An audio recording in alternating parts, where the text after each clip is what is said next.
Hey, what's up, everybody? How you doing? I'm Dr. Boyce Watkins from Your Black World, the Black Business School.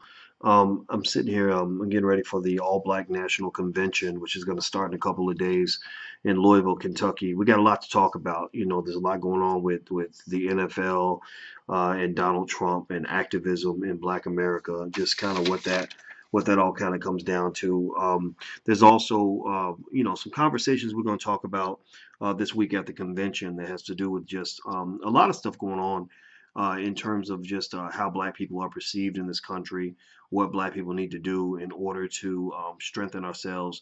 What's going to be our long-term action plan? That's one of the biggest things about the convention that is really important to me. The convention is going to gather a lot of the top experts, a lot of very smart Black people, amazing Black people who are ready to build, ready to develop the future. The future for the Black America, to me, is something that has to look different from us just kind of overcoming white supremacy by hanging out with white folks and hoping that they decide to treat us kindly. I don't believe in that. I don't think that's going to work. I think that we're better off if we develop a core of strength by leaving the United States. Taking building up millions of dollars in capital, buying some land in other countries, looking into things like dual citizenship, looking into like buying acres of land, in different parts of whether it's America or other countries, so that we can kind of come together and do something a little bit different. So that's part of the action plan. The three core principles we believe in are that Black people should educate our own children, we should create our own jobs, we should also support Black business. That's what I believe. Now, here's something that kind of came up. Zaza Ali is going to be moderating our women's panel at the convention, which, by the way, if you want to learn more, you can go to allblacknationalconvention.com. My brother says he's at the second plantation. Well, that's all right, man. Learn how to start a business. One day you'll be off that plantation. I had to do the plantation too for a real long time.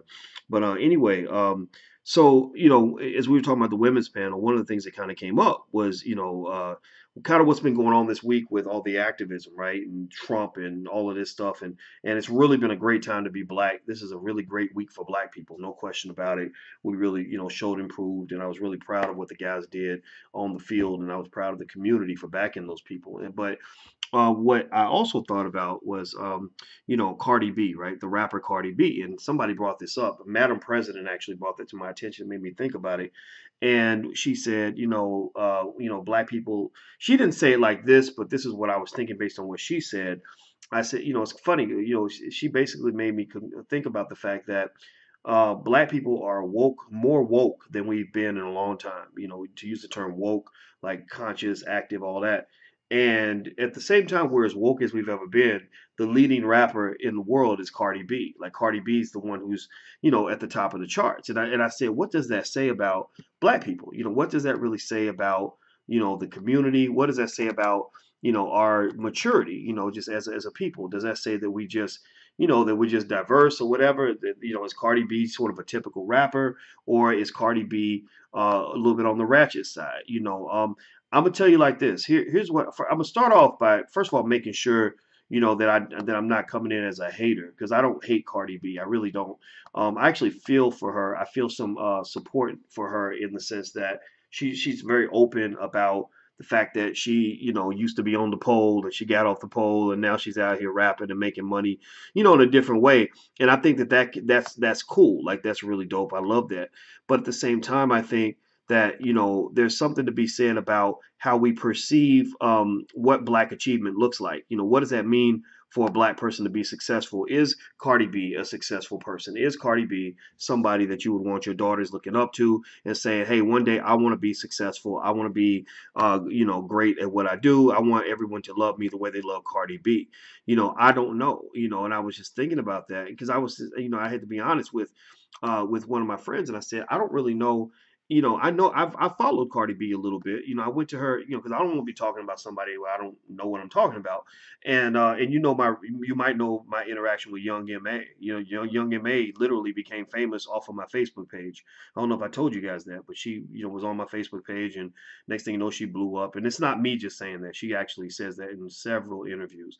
And so, with Young M.A., I try to understand the artist, because I'm really into, I'm really, I'm not a hip hop expert, but I know a lot, because I listen to a lot. I pay attention, very close attention. I pay attention to the lyrical content, exactly what you're saying, the tone of your message, the energy, what the subtle influences are, the music, conscious, subconscious, all of that.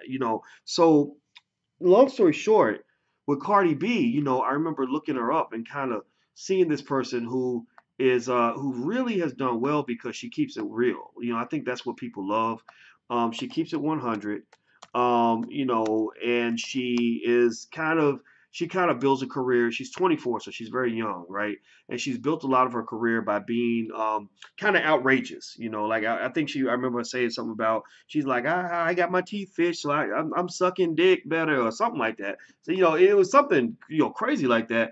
And on one hand, you laugh about it because like, oh yeah, she's saying what a lot of people might be thinking, but it's a little bit out there and it's hard to kind of adjust to, especially if you're not used to that, right? I know again, I'm not 24, so for me, I'm kind of like, wow, like I don't really know if I got a 9-year-old daughter and she's talking about, my favorite person in the media is Cardi B.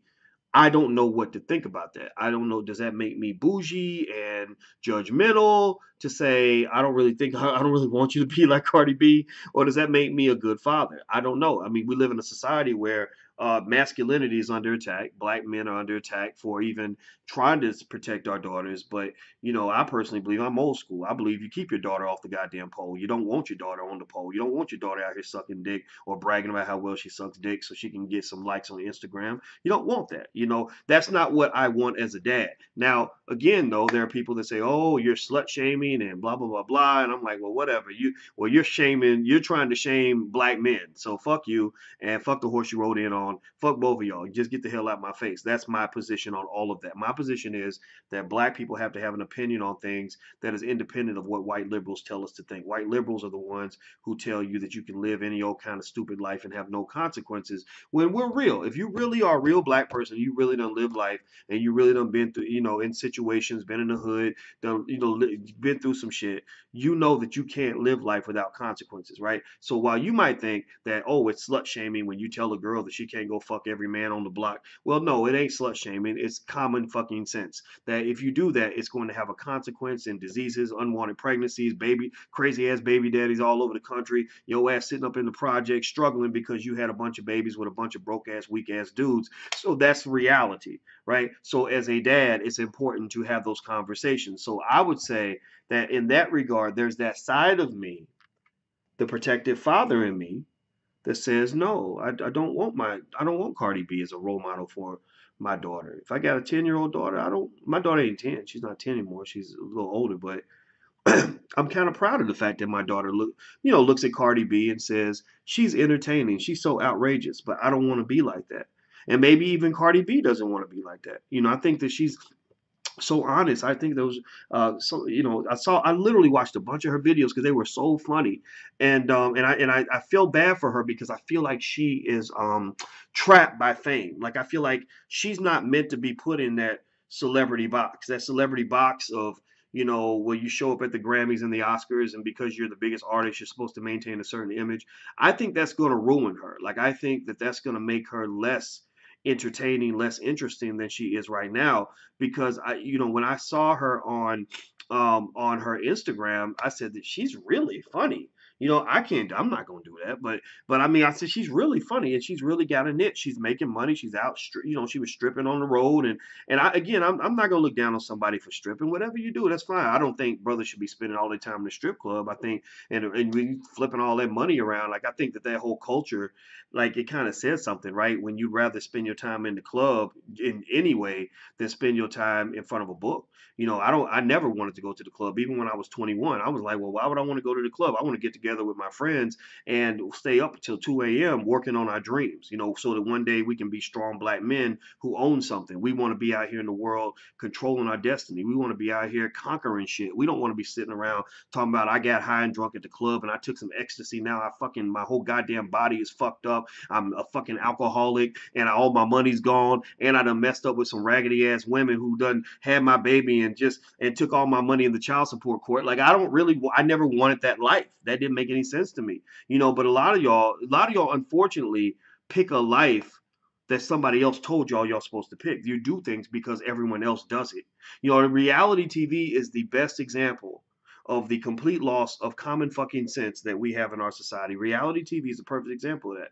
Everybody want to be a reality TV star. There was a young lady who said to me the other day that she said the Instagram models are winning. The Instagram models are winning. You know, those girls who show their ass on Instagram in order to get likes and shares and all that. I said, how in the fuck?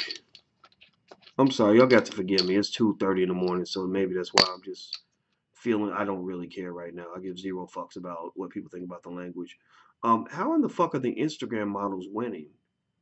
When you're showing, all your best parts, like you look desperate when you're showing ass every other picture in order to get somebody to hit the like button. And here's the other thing, from a business standpoint, likes and shares don't really mean anything. You can't take a bunch of likes and take them to the grocery store and buy food. You can't pay your rent with likes and shares. You can't. The Facebook page isn't actually yours. Facebook could take it just like that. That's what they do. They destroy businesses, and with one button, to push a one button, they can ruin your whole everything. And so I don't really know. I can't really understand that part of the culture. It's not me trying to say that, and again, I probably sound like a weird old man in some context, because I'm not 24, I'm 46. But at the same time, sometimes you need somebody who's outside of that space to tell you how crazy it looks. Reality TV, that whole culture, reality TV, social media, and all of that, a lot of it, I'm in social media. I'm in social media big. I have pages that have a total of about 3 to 4 million, 3.5 to 4 million Facebook likes or Facebook fans. I own pages that you don't even know that I own. So I know social media. I'm a techie. I study the technology. I know how a lot of it works because that's an important part of doing business. But a lot of what I see is a waste of damn time.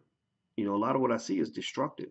Y'all don't even know if social media is actually designed to be addictive. It's designed. They literally have psychologists that study how to set up your how to set up your whatchamacallit, your notifications so that you become addicted. Like anybody, I don't know if anybody's ever heard of Pavlov's dog. Pavlov's dog was a dog that was addicted. He would salivate whenever they rang a bell. He was trained that he was brainwashed. So literally, they designed social media to brainwash you and to also get you addicted. Now, I see somebody on Instagram saying that they can't hear me. So if you're on Instagram, you can hear me. Let me know you can hear me. Let me see here. Boys, hear the truth. I like the fact that you always keep it 100. If it wasn't for Damon